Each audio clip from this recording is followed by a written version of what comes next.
पिछले एपिसोड में हमने झुंझुनू के उपचुनाव के संदर्भ में जो बनाया था उसमें बताया था कि पूर्व मुख्यमंत्री अशोक गहलोत ने झुंझुनू में ओला परिवार को सियासी तौर पे कैसे मात दी, और हमने ये भी वादा किया था कि अगले एपिसोड में हम स्पष्ट तौर पे उन चेलों को का खुलासा भी करेंगे जिन चेलों के जरिए अशोक गहलोत ने जाल बिछाया और ओला परिवार को मात दी। आदाब, मैं फारूक खान, संपादक इकरा पत्रिका, थार न्यूज़ इकरा पत्रिका के इस चैनल में आपका स्वागत है, आपका इस्तकबाल है। जैसा कि हमने इंट्रो में बताया है कि झुंझुनू उपचुनाव में जो ओला परिवार को शिकस्त दी गई, ओला परिवार की जो करारी हार हुई, उसमें पिछले एपिसोड में जो हमने बताया था कि अशोक गहलोत का भी पर्दे के पीछे कहीं ना कहीं रोल था, जो सियासी गलियारों की उच्च चौपालों पे उसका जिक्र होता है कि ओला परिवार को मात देने के लिए अशोक गहलोत ने ऐसा शानदार जाल बिछा दिया अपने चेलों के जरिए जिसको ओला परिवार समझ भी नहीं पाया और ओला परिवार हार गया। पिछले जो हमारा जो एपिसोड था उसमें जिन लोगों ने कमेंट किए उसके अंदर ये कमेंट भी आए कि अशोक गहलोत का कोई रोल नहीं था, अशोक गहलोत ने ओला परिवार को नहीं हराया। ये बात अपनी जगह उनकी सही हो सकती है, लेकिन साथ में ये भी लोगों ने लिखा कि ओला परिवार है वो अपनी कमजोरी से चुनाव हारा है, ओला परिवार लोगों के बीच में नहीं आता है, ओला परिवार किसी की सुनता नहीं है। तो वो भी हार के कारण ओला परिवार की कमजोरी के भी लोगों ने लिखे थे। तो इस एपिसोड में भी मेरा आपसे निवेदन है कि आप इसको ज़्यादा लाइक करें, शेयर करें, सब्सक्राइब करें और कमेंट बॉक्स में आपकी राय व्यक्त करें ताकि अगले एपिसोड में हम आपकी राय को शामिल कर सकें। तो अशोक गहलोत ने कैसे जाल बिछाया, जो सियासी चौपाल पे, जो सियासी गलियारों में जो चर्चा है, उसके बारे में हम आज इसके एपिसोड में हम आपको बताएंगे। तो त्रिकोणीय जो मुकाबला हुआ, उस त्रिकोणीय मुकाबले के अंदर जो हार जीत वो सबको मालूम है हो गई।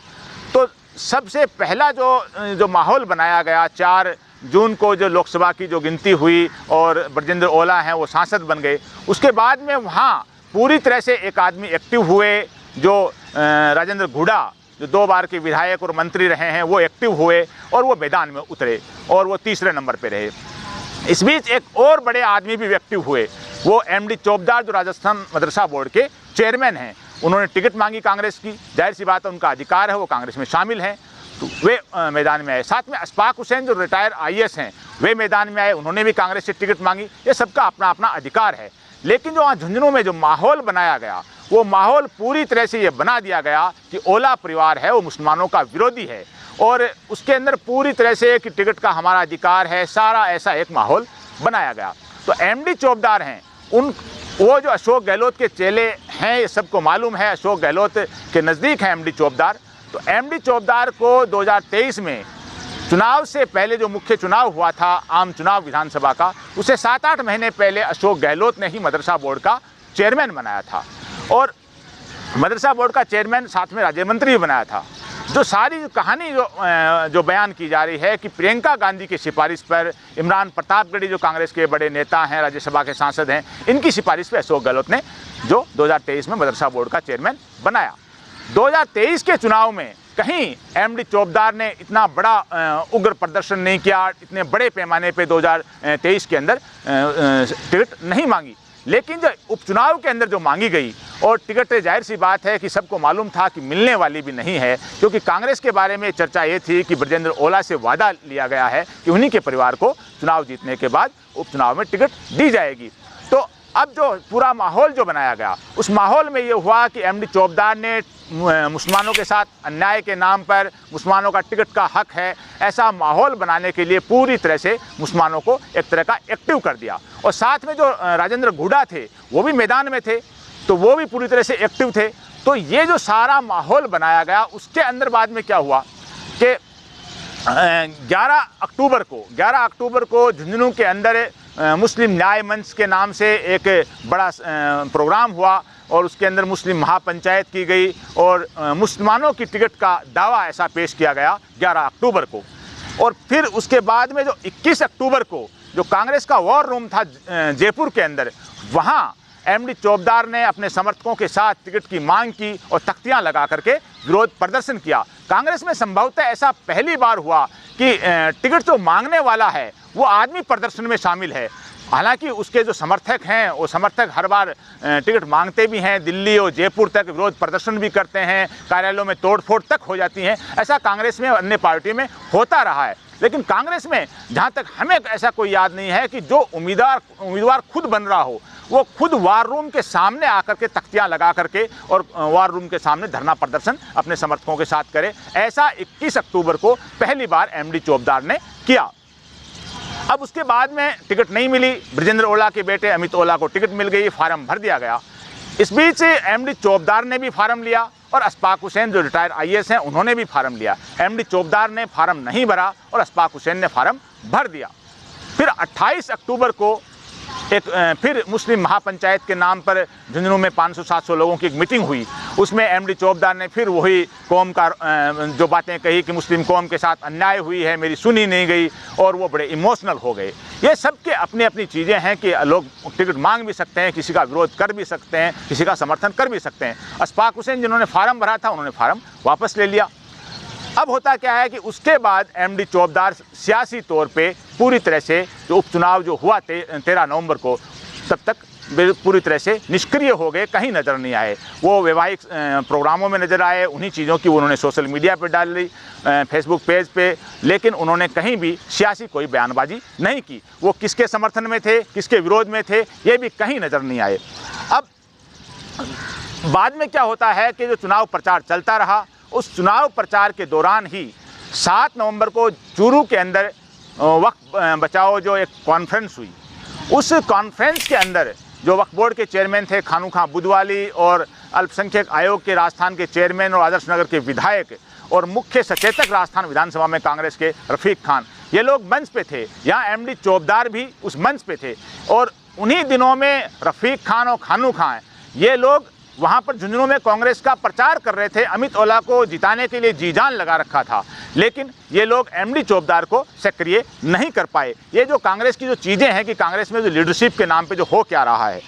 फिर उसके बाद में इस बीच 5 नवंबर को एमडी चोपदार को एक नियुक्ति पत्र जारी होता है और वो नॉर्थ वेस्ट मुंबई है, उसका उनको ऑब्जर्वर चुनाव के लिए नियुक्त कर दिया जाता है।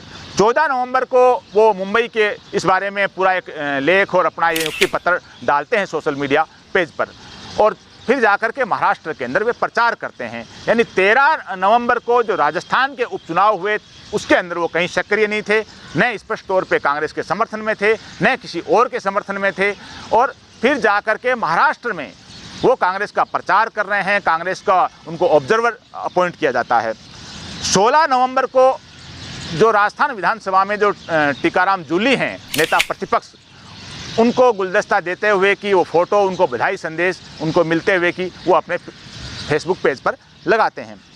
17 नवंबर को मुंबई में कांग्रेस का एक कार्यक्रम होता है और इस कार्यक्रम में रफीक खान जो आदर्श नगर के विधायक हैं, अमीन कागजी किशनपोल के विधायक हैं, और उत्तर प्रदेश के जो पीसीसी के अध्यक्ष हैं अजय रॉय, ये वहाँ होते हैं और वहाँ इन सब का सम्मान किया जाता है, जिसमें एमडी चोपदार का भी सम्मान होता है, इन नेताओं का भी सम्मान होता है। जो फोटोग्राफ आप सारे इसके अंदर आप जो एक करके इसमें आप देखिए।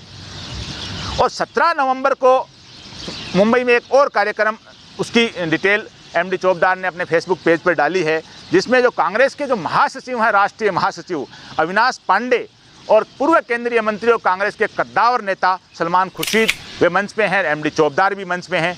ये 17 नवंबर को उन्होंने अपने पेज पर डाला है। यानी एमडी चोपदार ने वहाँ महाराष्ट्र में कांग्रेस को जिताने के लिए वो प्रचार कर रहे हैं, लेकिन राजस्थान के अंदर वो प्रचार में कहीं वो नज़र नहीं आए और झुंझुनू में वो न किसी के खिलाफ थे खुले तौर पे, न किसी के फेवर में थे।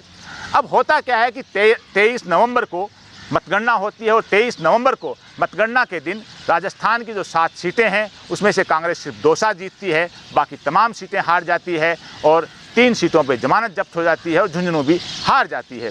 लेकिन एमडी चोपदार ने 23 नवंबर को कुछ नहीं लिखा। एमडी चोपदार ने 23 नवंबर को प्रियंका गांधी को बधाई जरूर दी है, जो वायनाड से उपचुनाव में सांसद बनी हैं। फिर 2 दिसंबर को झुंझुनू की स्थानीय समस्याओं से संबंधित एक 23 मांगों का एक ज्ञापन जो झुंझुनू के प्रभारी कैबिनेट मंत्री हैं अविनाश गहलोत, उनसे मिलते हुए का फोटो और ज्ञापन दिया जाता है। ये अपनी जगह सही है कि जो सरकार है, सरकार के मंत्री हैं, उनसे मिलना, अधिकारियों से मिलना, उनको जनता के संदर्भ की जो मांग है वो देना, ये कोई गलत नहीं है। ये सारे घटनाक्रम हैं। इस बीच क्या है कि 29 नवंबर को दिल्ली के अंदर जो एआईसीसी वर्किंग कमेटी की मीटिंग होती है, एआईसीसी वर्किंग कमेटी की मीटिंग में जो महाराष्ट्र और हरियाणा की हार के संदर्भ में जो चर्चा होती है, उसके ऊपर कांग्रेस के जो राष्ट्रीय अध्यक्ष हैं मल्लिकार्जुन खड़गे, वे कहते हैं कि जो हम आंतरिक कलह के कारण हारे, हमारे नेताओं की जो बयानबाजी थी एक दूसरे के खिलाफ, हम अंदर से एक तरह का भीतरघात हुआ, लोगों ने भरोसा तोड़ा, ऐसी बातें खड़गे कहते हैं। और वो ये भी कहते हैं कि ऐसे लोगों के खिलाफ अनुशासनात्मक कार्रवाई ठोस तरीके से हम करेंगे और ऐसी चीज़ें भविष्य में नहीं होंगी, ये सारी खड़गे दावे करते हैं। लेकिन दूसरी तरफ राजस्थान में देखें कि झुंझुनू के अंदर एक नेता जो झुंझुनू का नेता है और राजस्थान मदरसा बोर्ड का चेयरमैन है, कांग्रेस के अपने आप को बड़ा नेता मानते हैं, वो कहीं चुनाव में नजर आ रहे हैं। पूरी तरह से कांग्रेस में का एक माहौल बना दिया गया उन्होंने कि कांग्रेस वहाँ झुंझुनू में हार जाए। लेकिन 13 नवंबर को झुंझुनू में पोलिंग होने के बाद वे महाराष्ट्र में प्रचार कर रहे हैं, वहाँ ऑब्जर्वर अपॉइंट हैं और वहाँ कांग्रेस को जिताने के लिए, महाविकास अघाड़ी को जिताने की सोशल मीडिया पे बातें लिख रहे हैं। तो वो कांग्रेस कैसे जीतेगी, ये सारी चीज़ें। अब उसके बाद ये है कि ये हुआ कैसे कि मदरसा बोर्ड है, मदरसा बोर्ड के अंदर ड्रेसों को लेकर के, पाठ्य सामग्री को लेकर के कई हेरा फेरी मदरसा बोर्ड के अंदर हुई हैं। और जाहिर सी बात है भारतीय जनता पार्टी की जो क्या पॉलिसी है सबको मालूम है। तो कहीं ना कहीं एक बड़ा हो सकता है कि कोई घोटाला मदरसा बोर्ड का हो, उस घोटाले से भी दब सकते हैं, या कोई और बड़ा प्लान भी हो। लेकिन अगर अशोक गहलोत ये कहते हैं एमडी चोपदार को बुला करके कि आपको ओला परिवार का साथ देना पड़ेगा, आपको अमित ओला के साथ होना पड़ेगा, आपको अमित ओला के साथ मंच शेयर करने पड़ेंगे, आपको अमित ओला के साथ प्रचार करना पड़ेगा, तो शायद एमडी चोपदार की इतनी हिम्मत नहीं होती कि वे प्रचार नहीं करते। अगर इमरान प्रतापगढ़ी जो कांग्रेस माइनॉरिटी सेल के राष्ट्रीय अध्यक्ष हैं, अगर वे कहते हैं कि आपको ऐसा करना पड़ेगा, कांग्रेस के प्रत्याशी का प्रचार करना पड़ेगा, तो शायद नहीं करते। लेकिन आप देखिए कि एक तरफ ओला परिवार जो कांग्रेस के सिंबल पर चुनाव लड़ रहा है और दूसरी तरफ जो कांग्रेस के ही नेता साथ नहीं दे रहे हैं। टिकट मांगना सबका अपना अपना अधिकार है, लेकिन कांग्रेस को एक योजनाबद्ध तरीके से, एक पूरी प्लानिंग से हराना, ये अपने आप में एक बड़ा सवाल कांग्रेस की लीडरशिप पे भी लगता है। जो बड़े नेता हैं, चाहे वो अशोक गहलोत हों, चाहे इमरान प्रतापगढ़ी हों, चाहे एमडी चोपदार हों, इन लोगों पे लगता है जो लोग गुड़ा के साथ जो मुसलमान थे, तो माहौल में जब नए एमडी चोपदार मैदान में थे, नए अशफाक हुसैन मैदान में थे, तो जाहिर सी बात है जो मुसलमान नाराज़ थे ओला से, और नाराज़गी उनकी वाजिब थी कि ओला उनको पूरी तरह से इग्नोर कर रहा था ओला परिवार, तो वो जो मुसलमान नाराज़ थे तो उनकी नाराज़गी वाजिब थी और वो गुड़ा के साथ हो लिए।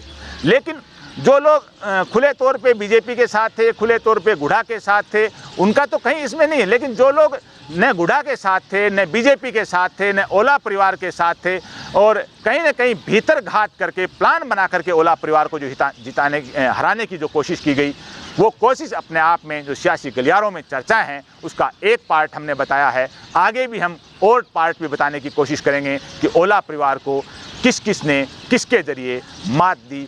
देखिए हमारे अगले एपिसोड। आज के इस एपिसोड में बस इतना ही। जय हिंद, जय भारत।